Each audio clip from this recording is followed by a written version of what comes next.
This cake was gone in seconds. It's a delicious pistachio and raspberry sponge cake with a whipped white chocolate raspberry filling and white chocolate pistachio frosting on the outside. It had flavor, it had crunch.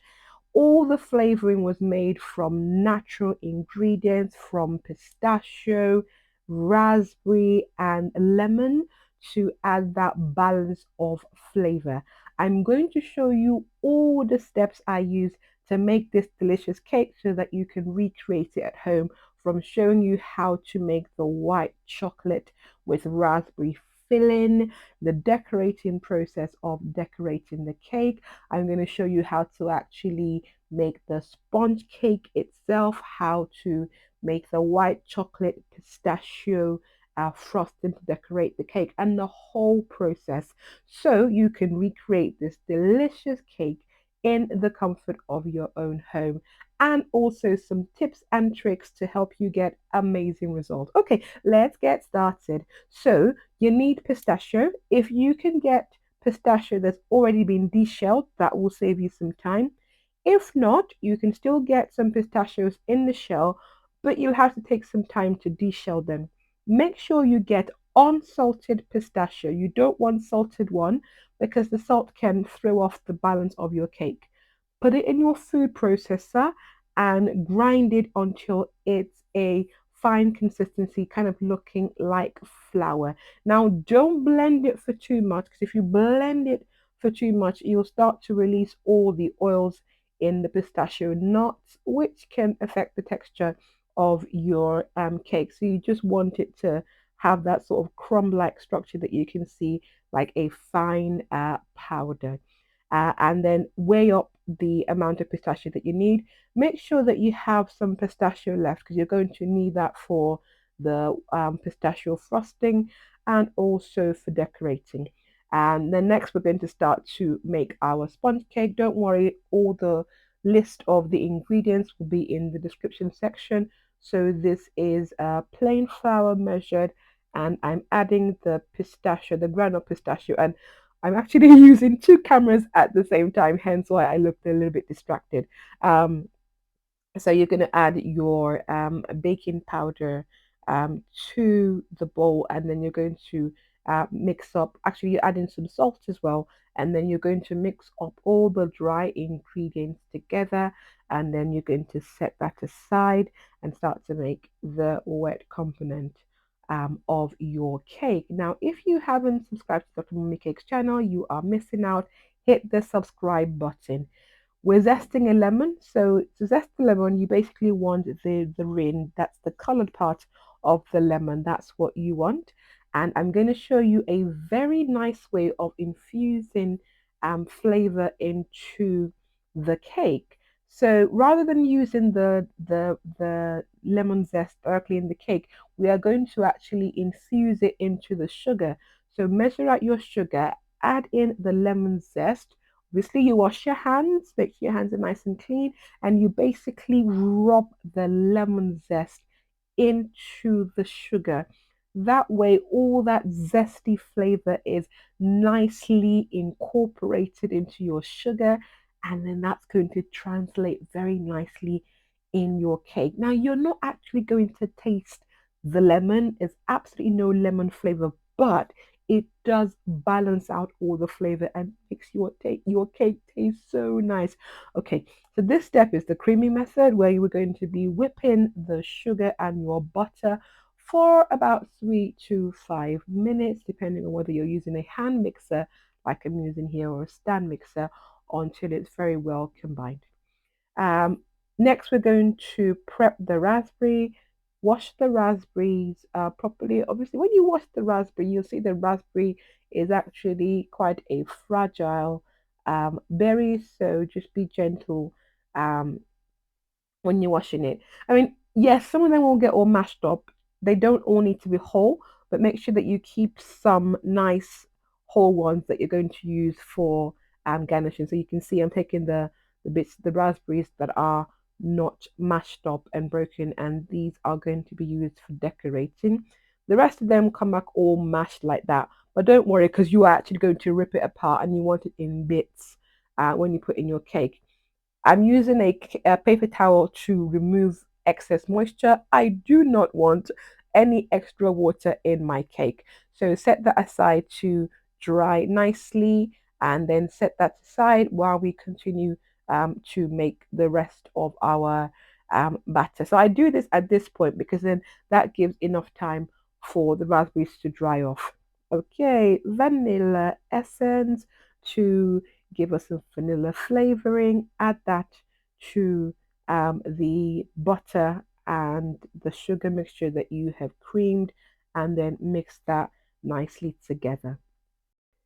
So next we're going to add the eggs. You're using 2 eggs for the recipe, um, and you add 1 egg at a time, mixing it for a couple of seconds to get the first egg incorporated before then adding the next egg. Once you've added the last egg, whisk together to make it nicely combined. It is always a good idea to scrape the bowl to make sure that there is no ingredients at the bottom that hasn't mixed properly. So use a spatula to scrape and then do a final mixing to allow everything to incorporate. Now we're going to combine the dry ingredients mixture to the batter, also putting in some milk at room temperature. So pour some of the dry ingredients, add a little bit of milk, mix together until the flour is just combined. Again, at this stage, once you start to add flour to wet ingredient, it is important that you do not over mix your cake. So once the flour is incorporated, then add the rest of the flour and then add a little bit of the milk. So again, you see that I ended up using 2 tablespoons of milk, not that whole milk that was in that bowl. And then I'm starting to mix until just combined. Just combined means that you're not seeing any white flour granules. I always like to switch from using either my hand mixer or my stand mixer to actually doing the final mixing with my hand using a spatula. I find that this is a less risk of over mixing your cake batter, and this is what your cake batter should look like. It's not particularly runny, but it should not be too thick. I've already prepared my cake pan. So if you don't know how to prepare your cake pan, I'll put a excellent video in the description section so that you can check it out. One way to ensure that you get even layers is to weigh your cake batter. Now I'm just putting a tiny bit of cake batter first in the 2 bowls. You'll notice that I've not added some raspberry, and this is a trick I learned from a pro baker. If you put your all the raspberry in your batter first of all, it will sink to the bottom. So by adding some batter first, that creates like a layer, and then when you put the rest of the batter with the raspberry, it won't sink to the bottom, and it works very well. Some people advocate that you dust your berries with flour first, stop them from stinking. I've tried that and it didn't work for me, so I prefer this method. So as you can see, now I am measuring out the raspberry. And remember I told you that you actually want to rip it, you want it to be in smaller chunks. You don't want it to have you don't want to have whole chunks of raspberry in your cake mixture. So I'm just ripping it up, and then I'm putting the raspberry in with the rest of the cake batter and gently folding it in, taking care to just mix it gently enough to incorporate all that raspberry into the batter without over mixing. And then now I'm going to put the raspberry mixed batter back into the cake pan. And if you try this method, you'll find that your raspberries do not sink to the bottom and stay inside the actual cake. So every bite that you will take will have some raspberry in it. So that's a pro tip for you.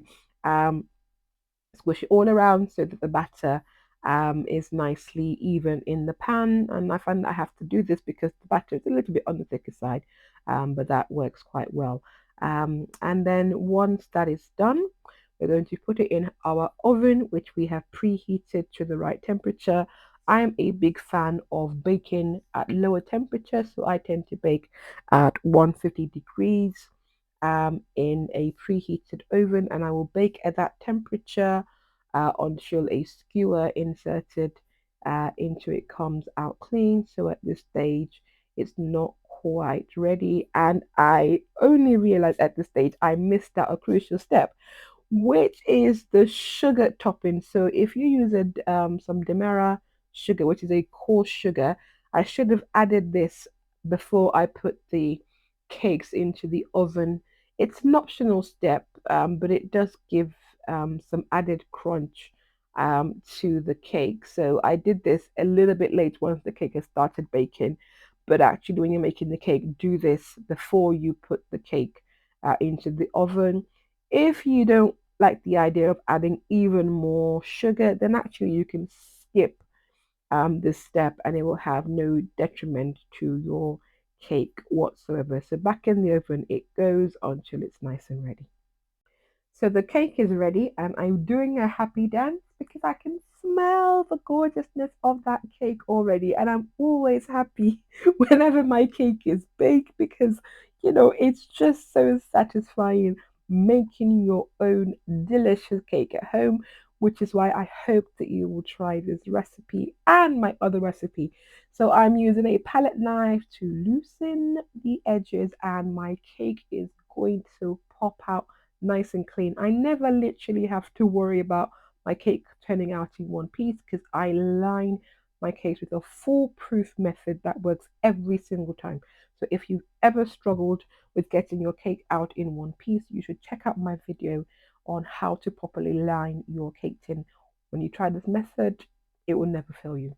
And here is the finished cake. As always, I advise that you get a wire rack, which is that, to allow your cake to cool on a wire rack. It allows air to circulate around your cake and allows your cake to cool down properly without getting any soggy bottoms. I'm just flipping it so that you can see the top. And if you look closely, yeah, you can see some raspberries at the top. So the raspberries did not sink to the bottom. It's all nicely incorporated into the cake. So make sure you allow your cake to cool completely. Give it a couple of hours to cool down properly. So the frosting we're going to use is a white chocolate ganache. For the sake of time and not to make this video super long, I've not showed you how to make the white chocolate ganache, but I have a video which goes into details about this, and I will pop it on the description section, or it should be popping up at the top of your screen as well, so you can learn how to make your white chocolate ganache. So to give it a little bit of texture and to also impact more raspberry flavor, I'm using freeze dried raspberry. So this is actual raspberries that's been dried, so you get that raspberry flavor, but you don't get the moisture that you would otherwise get with the fresh raspberry or the frozen raspberry. And I'm going to use it as a filling, which just really worked very well because when you're eating the cake, you could taste the raspberry and it also gives it some texture. So I blended it to make it a fine consistency, and then I'm just adding a little bit of the whipped white chocolate ganache, set it aside for when we're assembling our cake. So again, this is some ground up pistachio that we're going to add to the whipped white chocolate ganache frosting, and then we're going to use it to decorate our cake. Now we've got our elements all prepared. We're going to assemble the cake, add a bit of the white chocolate ganache onto the cake board. It acts like a glue to stick your cake down. And let's start to stack our cake. Ooh, this cake looks good. Center it on your cake board, and then you're going to add the raspberry white chocolate filling in the middle, and then you're going to use your angled palette knife to gently smoothing it. Be careful not to smoothing all the way to the edge, otherwise it leaks out and it can ruin the outer frosting. So you just want it in the center, just leaving a little gap. If you're worried about it sipping out, You can do like a ring of just normal ganache on the outside and leave it in the inside, but actually that step's probably not necessary. Stack your second cake, and then we're just going to frost the outside with the delicious pistachio whipped white chocolate ganache. Like, this cake is so decadent. When you make this cake, everybody will love it and they'll just think like, wow, did you actually make this yourself? And you can smile to yourself because you did. And actually, as you can see, it's actually not that difficult, but the result is wow. Now, the beauty of this cake is it doesn't have to be perfect. It's never going to be smooth. It's rustic in feel. So even if you're not confident in your cake decorating skills, you can do this with ease.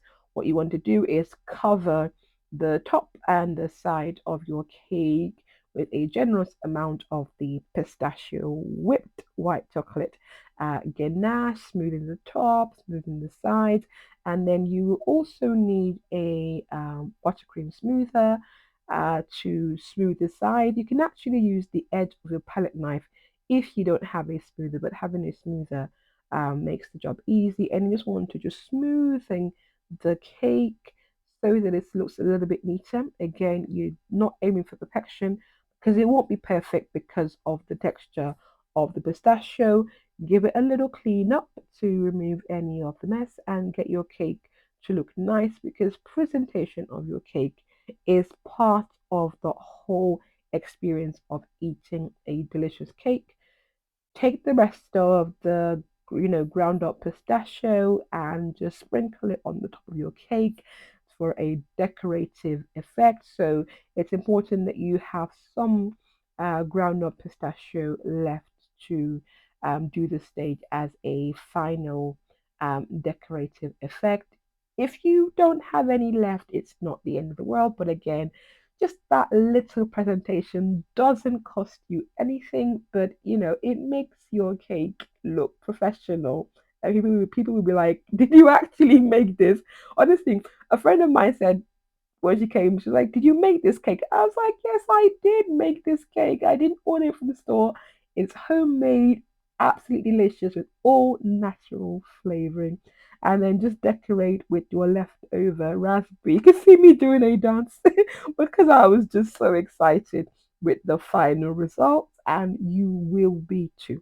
So don't forget, if there's any steps that you didn't know how to do, if you're looking for the videos that I've mentioned, like the how to make the white chocolate ganache, how to line your cake tin, all those sorts of details is in the description section. The full details of the quantities, recipes, temperature, things like that, all of that is in the description section to take a look.